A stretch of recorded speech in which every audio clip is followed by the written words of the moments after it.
ദൈവവചനമേ നമോ നമഃ.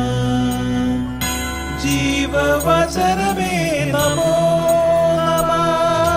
വചനദീപ്തിയിൽ തവഹിതം പോൽ ദൈവരാജ്യം പണിതിടുന്നേ. വിശ്വമഖിലം തവ മഹത്വം ദർശിപ്പതിന്ന ദൈവമഹത്വത്തിലേക്ക്.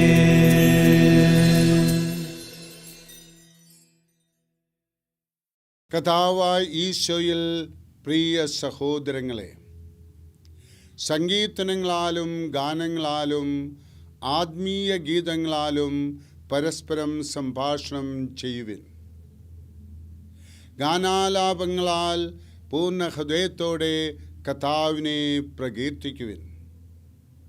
എപ്പോഴും എല്ലാറ്റിനും വേണ്ടി നമ്മുടെ കർത്താവായ യേശുക്രിസ്തുവിൻ്റെ നാമത്തിൽ പിതാവായ ദൈവത്തിന് കൃതജ്ഞതയർപ്പിക്കുവിൻ. എഫേസോസ് 5:19-20.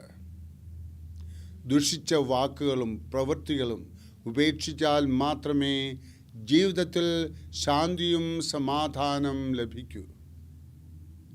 ചില ദുഷ്പരിചയങ്ങൾ ജീവിതത്തിൽ കടന്നുകൂടിയാൽ അതിൽ നിന്ന് വിടുതൽ പ്രാപിക്കുവാൻ വളരെ പ്രയാസമാണ്. നല്ല വാക്കുകളും പ്രവൃത്തികളും നാം സ്വായത്തമാക്കുമെങ്കിൽ ദുഷ്പരിചയങ്ങൾ മാറിപ്പോകും.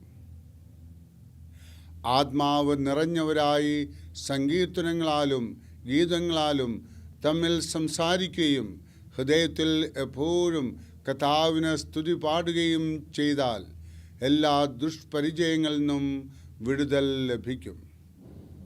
D.L. മൂഡി ഒരിക്കൽ ഈ ആശയം പഠിപ്പിക്കുവാനായി ഒരു ഉദാഹരണം പ്രദർശിപ്പിച്ചു. ഒരു പാത്രം ഉയർത്തി കാണിച്ചുകൊണ്ട് അതിലുള്ള വായു മുഴുവൻ മാറ്റിക്കളയുവാൻ എന്താണ് മാർഗം എന്ന് ചോദിച്ചു.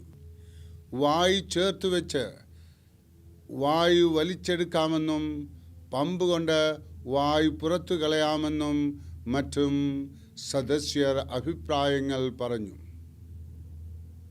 പക്ഷേ അവയൊന്നും പൂർണ്ണമായ ഫലം തരികയില്ലെന്ന് എല്ലാവരും സമ്മതിച്ചു. മൂടി മറ്റൊരു പാത്രത്തിൽ നിന്ന് ഉയർത്തിപ്പിടിച്ച പാത്രം നിറയെ വെള്ളം പകർന്നു. ഇനി പാത്രത്തിൽ അല്പം പോലും വായു ഇല്ലല്ലോ എന്ന് അദ്ദേഹം പറഞ്ഞു. നമ്മുടെ ഹൃദയത്തിലെ ദുസ്വഭാവം മാറ്റിക്കിട്ടണമെങ്കിൽ അതിനു പകരമായി നന്മകൾ കൊണ്ട് നിറയണം. നല്ല വിഷയങ്ങൾ വായിക്കുകയും അവയെപ്പറ്റി സംസാരിക്കുകയും ചെയ്താൽ ചീത്ത വാക്കുകൾ നമ്മിൽ നിന്ന് പുറപ്പെടുകയില്ല. എല്ലാ ദിവസവും തിരുവചനം വായിക്കുകയും ധ്യാനിക്കുകയും ക്രിസ്ത്യ ജീവിതം നയിക്കുന്നവരുമായി കൂട്ടായ്മ ഉണ്ടായിരിക്കുകയും ചെയ്താൽ നാം വഴുതിപ്പോവുകയില്ല. ഇരുൾ മാറ്റുവാൻ വെളിച്ചം പ്രവേശിക്കണം. അതിനുള്ള കൃപ നമുക്ക് ഓരോരുത്തർക്കും ലഭിക്കട്ടെ. അയ്യമ്മസമ്മയുടെ അനുഗ്രഹം നമ്മുടെ ജീവിതത്തിൽ ഉണ്ടാകട്ടെ. ആമേൻ.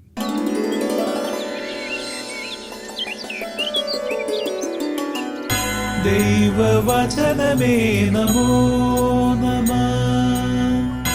ജീവവചനമേ നമോ നമഃ. വചനദീപ്തിയിൽ തവഹിതം പോൽ ദൈവരാജ്യം പണിതിടുന്നേ. വിശ്വമഖിലം തവ മഹത്വം ദർശിപ്പതിന്ന ദൈവമഹത്വത്തിലേക്ക്.